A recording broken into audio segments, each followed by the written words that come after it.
There are two ways of investing. One is either you invest in a SIP, which is we believe that you can, over a period of 3 to 5 years, you can make money, but you don't know when to get in. Suppose the market is at 29,000 or 28,000 or 27,000 or 30,000.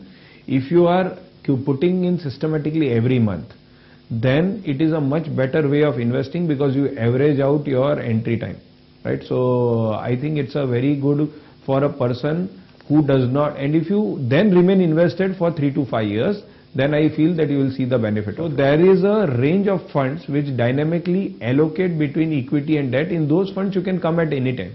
So even if the markets are tomorrow say at 29,000 and even if they are at all-time high, if you come in that fund, what do we do? What does an AMC do in those? That a mutual fund, normally when you come when the market is very high, in a normal fund we will put 100% into equity in a normal equity fund. But in a dynamically balanced fund, what will we do? We will take the money in, put a larger proportion in debt when the market is expensive. Whenever the market becomes cheap, then we will swing it into equity.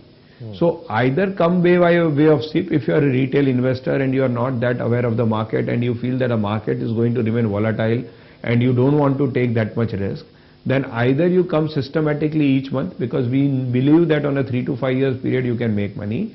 Then you come either as a SIP or come in this type of dynamically adjusted balance fund.